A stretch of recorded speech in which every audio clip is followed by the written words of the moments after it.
Hello everyone, I welcome to all of you in this video. So guys, इस video में आज हम करेंगे क्वांटिटेटिव एप्टीट्यूड के अर्थमेटिक्स के कुछ क्वेश्चन जो कि प्रैक्टिस सेट के यहाँ पे लाए गए हैं आपके लिए। अगर आपने अभी तक ये चैनल सब्सक्राइब नहीं किया तो जेके प्रैक्टिस को सब्सक्राइब ज़रूर कर लीजिएगा, क्योंकि इसी तरह की इंपॉर्टेंट वीडियोस अब आपके लिए प्रैक्टिस जो सेट हम लाएंगे क्वांटिटेटिव एप्टीट्यूड के, जो आपके जेके एसएसबी के एग्जाम के लिए इंपॉर्टेंट होंगे, आईबीपीएस आरआरबी क्लर्क के एग्जाम के लिए इंपॉर्टेंट होंगे, और एसएससी के जो एग्जाम होते हैं सीजीएल हो गया, एमटीएस हो गया, जीडी कांस्टेबल हो गया, इन सभी एग्जाम के लिए जो एक सीरीज हमारी चलेगी क्वांटिटेटिव एप्टीट्यूड की, ये आपके लिए इंपॉर्टेंट होगी। दोस्तों, ये अर्थमेटिक जो क्वेश्चंस आते हैं ना, ये आईबीपीएस आरआरबी का जो एग्जाम होता है, मैंने आपको बोला था कि आरआरबी की तैयारी करना स्टार्ट कर दो, तो आरआरबी प्री एग्जाम में आपको इसी तरह से क्वेश्चन पूछे जाएंगे।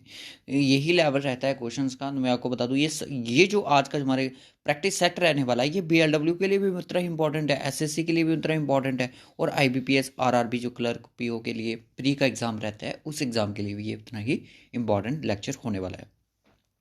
तो देख लीजिएगा, अगर आप इन तीनों के एग्ज़ाम को अपना टारगेट बनाओ, क्योंकि जेके एसएसबी के एग्ज़ाम का भी कोई पता नहीं है कब होंगे कब नहीं होंगे। पर ये नहीं बोल रहा हूँ कि आप टोटली जेके एसएसबी को छोड़ के आप आईबीपीएस के पीछे चले जाओ और एसएससी के पीछे चले जाओ, नहीं। आपने तीनों को लेके चलना है, थोड़ी थोड़ी जो एवर कवर होगी। जब आपको लगता है कि बीएलडब्ल्यू का एग्ज़ाम आपका 1 मंथ के बाद है, 2 मंथ के बाद है, फिर उसके बाद आप इसी एग्ज़ाम पे फोकस करो। पहले तो अपनी तैयारी को आप ऐसा बनाओ कि किसी भी एग्ज़ाम में कोई क्वेश्चन पूछा जाए तो आप उसके लिए तैयार करने के लिए, उसको सॉल्व करने के लिए आप रेडी हो जाओ हो, यानी कि आप में उसको सॉल्व करने की आप में इफ़िशेंसी हो, पूरी इफ़िशेंसी हो। ठीक है दोस्तों, तो चलिए फिर करते हैं स्टार्ट। आज के इस वीडियो में 10 क्वेश्चन करेंगे विद एक्सप्लेनेशन के साथ और शॉर्ट ट्रिक के साथ, कि किस तरह से शॉर्ट ट्रिक के साथ क्वेश्चन को सॉल्व किया जाता है। दोस्तों, फर्स्ट क्वेश्चन आपकी स्क्रीन पर है, देखिए। ये क्वेश्चन आपके एसएससी के एग्ज़ाम में भी पूछे जा सकते हैं, आपके बीएलडब्ल्यू के एग्ज़ाम में भी पूछे जा सकते हैं, आपके बैंकिंग के एग्ज़ाम में भी पूछे जा सकते हैं। तो सबसे पहले अपनी स्क्रीन पर क्वेश्चन देखिएगा। The ratio is based is problem से क्वेश्चन पूछा गया। The ratio of the present age of A and B is 7:11। Okay, after 10 years the ratio of the A is will be 13:9। Find the present age of the B. बहुत ही easy question है। देखिए, banking में पता क्या होता है, देखिए हमारे पास अभी इतना सिस्टम नहीं है कि जल्दी जल्दी आपको यहाँ पे सॉल्व करवाएं, क्योंकि बैंकिंग में आपको यही क्वेश्चन आपका 20 सेकंड या फिर आपका 25 सेकंड में आपका सॉल्व होना चाहिए। इस तरह की वहाँ पे स्पीड और एक्यूरेसी आपकी इतनी मेंटेन होनी चाहिए। और एसएससी में भी ऐसे ही होता है, क्योंकि क्वेश्चन तो वहाँ पर भी एक ही घंटा रहता है, एक ही घंटे में आपको सारे क्वेश्चन करने होते हैं। ठीक है, अब यहाँ पे हम सीखेंगे ट्रिक्स को, मतलब कि किस तरह से चीज़ों को अप्लाई करना। सबसे पहले यहाँ पे देखिएगा कि ए और बी की रेशो दी गई है आपको, कितनी है? 7:11। उसके बाद बोलता है कि 10 साल के बाद यही रेशो क्या हो जाती है? 13:9 हो जाती है, 13:19 हो जाती है। ठीक है, कितने साल के बाद? After 10 years। ठीक है, ये चीज़ देख लिया आपने। अब मैंने आपको बोला है कि रेशो यहाँ पे इक्वल नहीं है, यानी कि ये 4 बड़ी है, ये से 6 बड़ी है। तो सबसे पहले आपने इनका डिफरेंस देखना है। इनका डिफरेंस है वो 4 का है, इसका डिफरेंस जो है 6 का डिफरेंस है, और इनकी आप क्रॉस मल्टीप्लिकेशन कर दो। ठीक है, ये हो जाएगी 42 और ये हो जाएगी 66। तो यहाँ पे पूछा गया find the present age of the B. A की प्रेजेंट एज कितनी है? 42 यहाँ पे होगी, और प्रेजेंट एज अगर बी की बात करो तो 66 होगी। Option 3 option is the right option, C option is the right option. Clear है दोस्तों? बहुत ही ईजी क्वेश्चन था, बहुत ही बिल्कुल हलवा क्वेश्चन था। ठीक है, और इसी तरह के क्वेश्चन आपके आरआरबी के एग्जाम में पूछे जाते हैं। ठीक है, एसएससी के एग्जाम में भी कई बार ऐसे क्वेश्चन फंस जाते हैं, एमटीएस जीडी कांस्टेबल में, और जेके एसएसबी बीएलडब्ल्यू पंचायत सेक्रेटरी में भी इस तरह से क्वेश्चन बन सकते हैं, बट ये ट्रिकी होंगे थोड़े बहुत। ठीक है, चलिए, प्रैक्टिस के लिए तो हर एक चीज़ अच्छी रहती है, क्योंकि मैं यहाँ पे आपको सिर्फ वो चीज़ करके दिखाऊंगा जो सिर्फ आपके मतलब कि एक शॉर्ट, जो कि कम समय में आपका एक क्वेश्चन को सॉल्व करके दे। बस इसी तरह से क्वेश्चन को सॉल्व करेंगे। बाकी हमारे पास कोई इसकी कोई ट्रिक वगैरह तो होगी नहीं। ठीक है, सबसे पहले देखिए यहाँ पे बोला कि difference between the simple interest and the compound interest on a certain some of money for 2 years at the 5% per annum is 400। यानी कि ये बोल रहा है कि जो 2 साल के बाद जो आपका SI आएगा और जो आपका CI यानी कि कंपाउंड इंटरेस्ट आएगा, उसका जो डिफरेंस है वो कितना है? 400 है।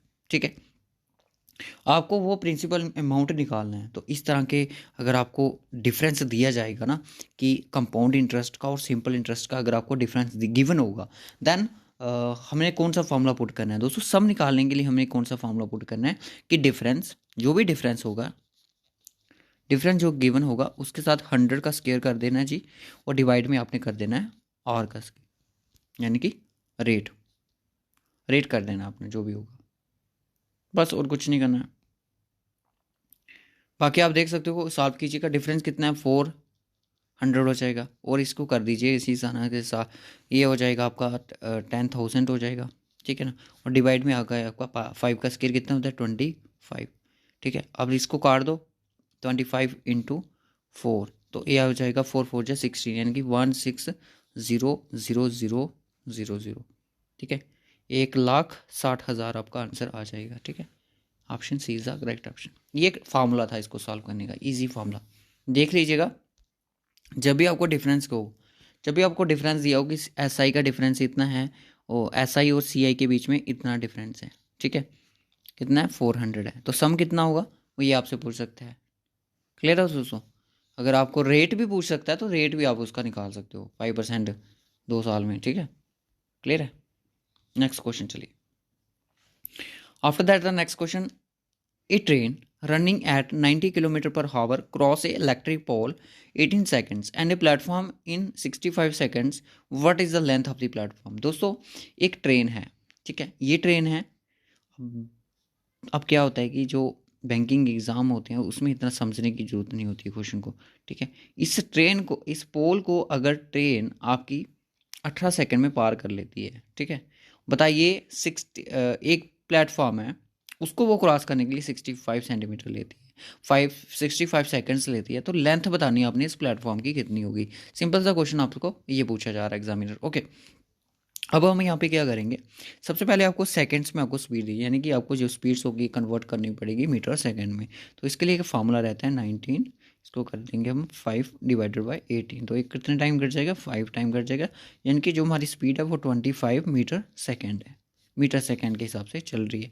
अब हम इसका डिस्टेंस भी तो निकाल सकते हैं, बिल्कुल निकाल सकते हैं जी। डिस्टेंस किसका? ट्रेन का डिस्टेंस आएगा हमारे पास, जो भी आएगा 18 सेकेंड। अगर 18 सेकेंड आपकी सिर्फ कितने घंटे में चल रही है, 25 मीटर सेकेंड एक सेकेंड में चल रही है, ठीक है, स्पीड है, तो कर दीजिएगा इसको 25 के साथ इंटू 18, कितना आ जाएगा आपका 250, और ये आपका कितना हो जाएगा 8 टाइम करोगे तो 25, तो यानी 200। तो टोटल जो इसकी ट्रेन की जो लेंथ आई वो कितनी आई 450 मीटर।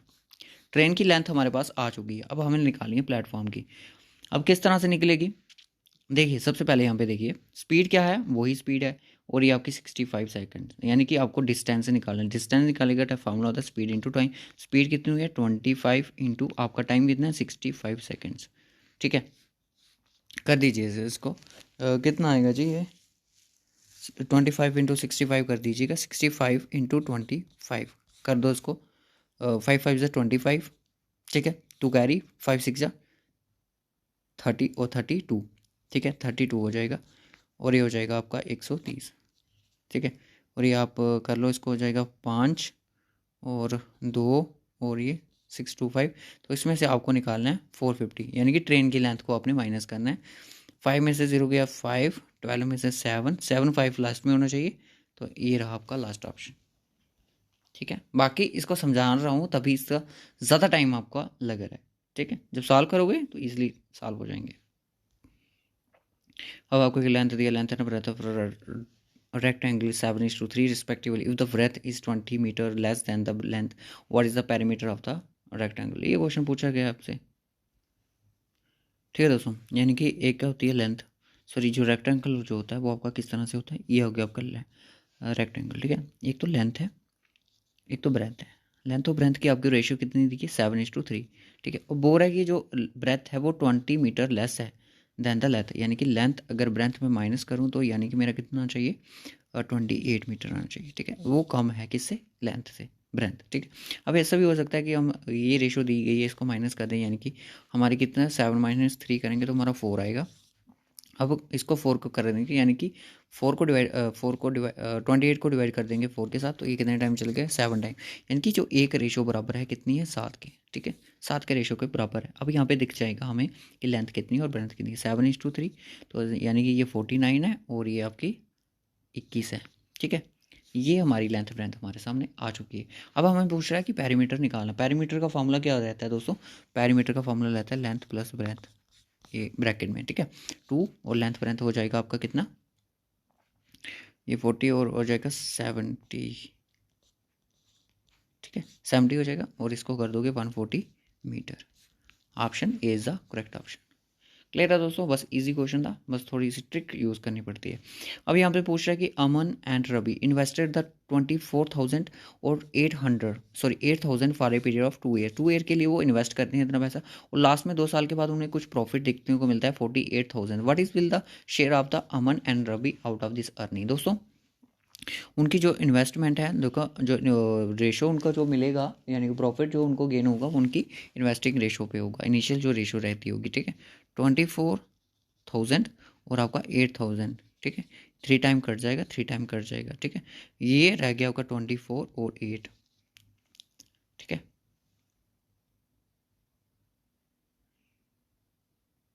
ये आपकी रेशो आ गई।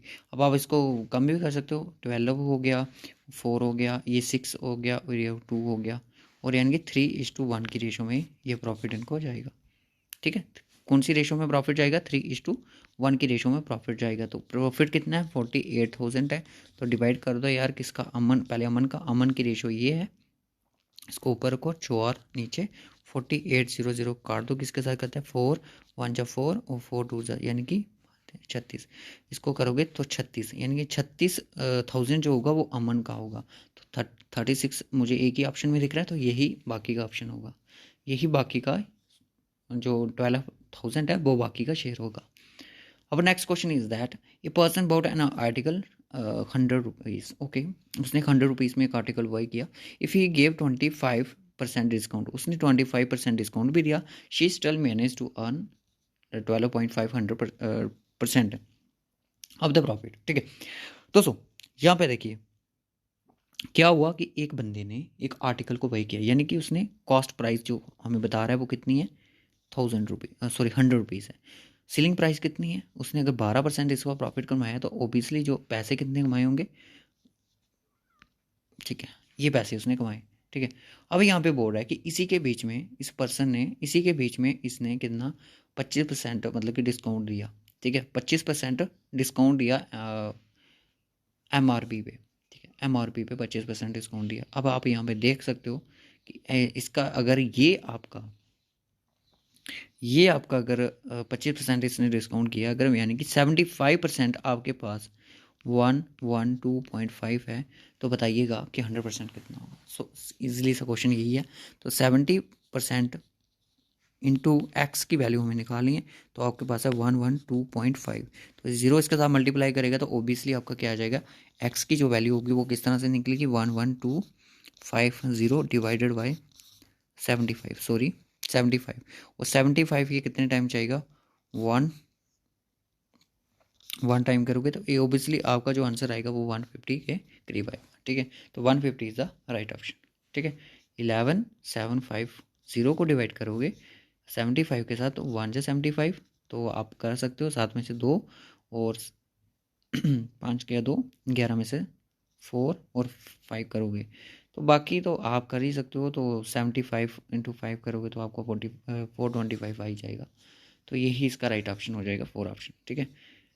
एग्जाम में इसी तरह से क्वेश्चन बनते हैं, जो बैंकिंग के एग्जाम होते हैं वहाँ पे इसी तरह से क्वेश्चन बोलता है कि average of 5 number is 28, 5 number का एवरेज 28 है। If the average of first 3 number is 18, find the average of remaining number की एवरेज निकालेंगे। यानी कि 5 नंबर की एवरेज 28 है, तो यानी कि ऐसे 5 नंबर के इनका सम क्या होगा, इसको आपने किसके साथ मल्टीप्लाई करना है, 5 के साथ मल्टीप्लाई कर दो तो आपका आएगा 140,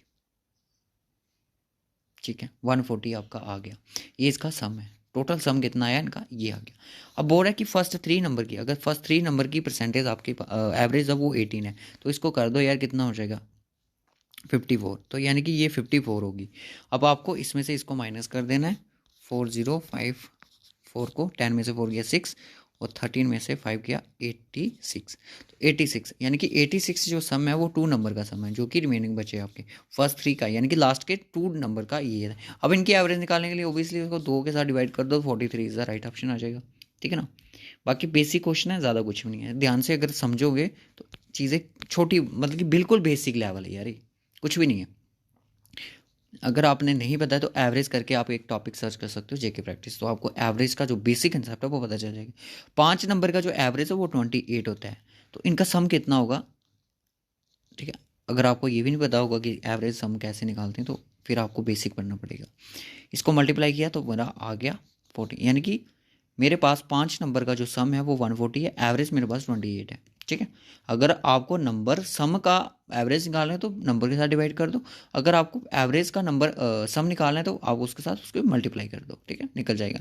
बाकी मैंने देखा कि 3 नंबर का भी बता रहा है मुझे कि 18 एवरेज है, तो इसको मैंने इसके साथ मल्टीप्लाई किया तो मेरे पास आ गया 54, यानी कि 3 नंबर का सम, यानी कि फर्स्ट के 3 नंबर का सम, ठीक है। लास्ट के 2 नंबर का होगा, वो कैसे होगा, अगर मैं इन 5 नंबर में से इन 3 नंबर वाले सम का मैं माइनस कर दूं तो मेरे पास आया 86, तो वो कितने नंबर थे, 3 का तो हो गया, बचे 2, तो डिवाइड कर दो तो आपका आ गया 43।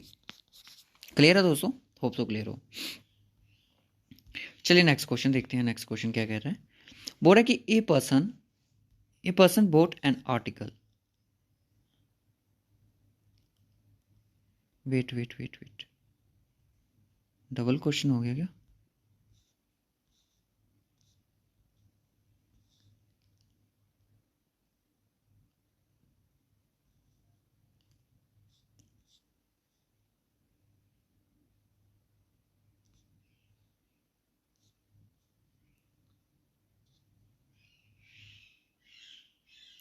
गाइस यहाँ पे डबल क्वेश्चन हो गया, ठीक है, इसको हम स्किप करते हैं। नेक्स्ट क्वेश्चन देखिए, यहाँ पे आपको होप्स हो कि अब अपना इसको लैंडस्केप मोड में कर दीजिएगा, इसको पोर्ट्रेट मोड में कर दीजिएगा फ़ोन को। यहाँ पे आपको डिफरेंट आपको दी गई है, डाटा इंटरप्रिटेशन का क्वेश्चन बन सकता है। What is the total number of dry fruits sold by the Walmart in a particular month. पूरे पर्टिकुलर मंथ में वॉलमार्ट जो एक शॉप है, यानी कि कितने इन्होंने ड्राई फ्रूट्स को सेल किया। आलमंड्स हैं, रेसिन्स हैं, कैश्यू हैं, पीनट्स हैं और वॉलनट्स हैं। तो सबसे पहले इसको जूम कर लेते हैं, हमें पता चल जाएगी कि क्या है, क्या सीन है इसका।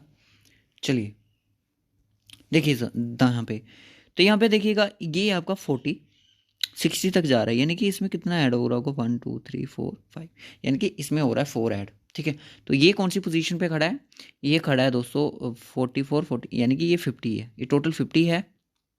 इसकी बात करूँ तो ये 60 है, ये 80 पे है, और ये पता कितने पे, 110 पे है, ठीक है। और ये है आपका 90 पे। आप इन पूरों को प्लस कर दीजिएगा। इसको मैंने प्लस किया, कितना आया 200, इसको मैंने प्लस किया 110, इसको प्लस किया 80, 093 390 इज द राइट ऑप्शन। देखते हैं गिवन ऑप्शन में है कि नहीं है। ऑप्शन में 390 है, बिल्कुल है, option A is the right option, ठीक है। आ गया हमारा जो भी हमने सॉल्व किया। चलिए नेक्स्ट देखिए, पहले इसको भी देखते हैं। Total number of walnuts sold by Walmart is what percent greater than the total number of almonds. Walnut और एलमंड की परसेंटेज से कितना ज़्यादा है। सबसे पहले यहाँ पे यही चीज़ देख लेते हैं। एलमंड्स ने कितने सेल किए, एलमंड जो है वो 50 हैं, वॉलनट्स जो आपके हैं वो 90 है। अब 90 इससे कितना ज़्यादा है, ये आपका 40 ज़्यादा है, 40 ज़्यादा है। तो 40 is what percent of, 40 is what percent 100 का परसेंटेज किससे, एलमंड से। तो ये आ गया आपका इस तरह से। आप देख लीजिएगा, इसको कर लीजिएगा, ये कट जाएगा, 0 का 0 कट जाएगा, और 8, तो ये 0 का 0 इधर आ जाएगा। 80% इससे ज़्यादा है, कितना परसेंट है, 80%। ऑप्शन में 80 है, बिल्कुल है सर, 80 है, तो 80 इज़ द राइट ऑप्शन, 80% था। अब आप मुझे होमवर्क में एक क्वेश्चन बताइएगा कि आपने क्या बताना है, मैं इसी में से क्वेश्चन दूंगा आपको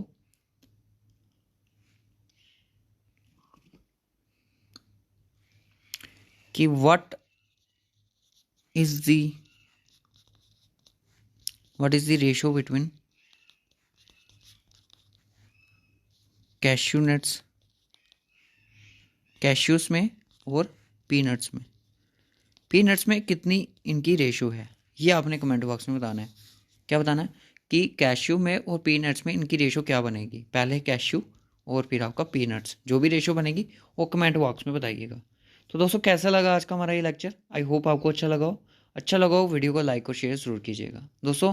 इसी तरह से हम आपको लेक्चर प्रोवाइड करते रहेंगे। हमारा हम ये नहीं है कि आप हम पे डिपेंड रहोगे बस सर लेक्चर लाएंगे हम करेंगे। हम आपका एक टेस्ट लेने आए थे कि आपका कितना स्कोर हुआ 10 में से। आपका 9 क्वेश्चन रखिएगा क्योंकि एक क्वेश्चन यहाँ पे रिपीट हो चुका था। 9 में से आपके कितने क्वेश्चन ठीक हुए, एक मैंने होमवर्क का भी दिया, अगर आपसे सॉल्व हुआ तो बड़ी अच्छी बात है। ईजी क्वेश्चन था, ज़्यादा नहीं था दोस्तों। कितने सारे यहाँ पे बच्चे हैं वो किसी भी एग्ज़ाम की तैयारी कर रहे हैं। आप मुझे बता दीजिएगा आप किस किस एग्ज़ाम की तैयारी कर रहे हो, ठीक है। आप किस किस एग्ज़ाम की तैयारी कर रहे हो, एसएससी की कर रहे हो, आरआरबी की कर रहे हो, अगर आप कर रहे हो जेके एसएसबी की, आप बता दीजिएगा। जेके एसएसबी वाले यहाँ पे वही आएंगे जो बीएलडब्ल्यू के होंगे, बाकी तो कोई नहीं आएगा क्योंकि बीएलडब्ल्यू के सिलेबस में ही आपकी ये चीज़ें मेंशन है, ठीक है। डाटा इंटरप्रिटेशन है, यानी कि आपने पढ़ा होगा कि बार डायग्राम पॉलीगन वगैरह वो चीज़ें जो हैं वो आपकी यही इसी तरह से पूछी जाएंगी एग्जामिनर। तो आप कमेंट करके ज़रूर बताएं एसएससी की कर रहे हो, आरआरबी की कर रहे हो, ताकि हमें भी पता चले कि एग्ज़ाम में जो इस वीडियो को जो बच्चे देख रहे थे वो किस किस एग्ज़ाम की तैयारी कर रहे थे। जो क्वेश्चन मैंने दिया उसका आंसर आप ज़रूर कमेंट बॉक्स में बताइएगा। सो इस वीडियो को रखेंगे यहीं तक। अगर इसका पीडीएफ चाहिए होगा तो आप कमेंट करके ज़रूर बोलिएगा। तो टेलीग्राम पे आपको इसका पीडीएफ ज़रूर मिल जाएगा। सो ओके गाइस, रखते हैं इस वीडियो को यहीं तक। मिलेंगे आपसे कल नेक्स्ट वीडियो में, तब तक ले bye bye and take care.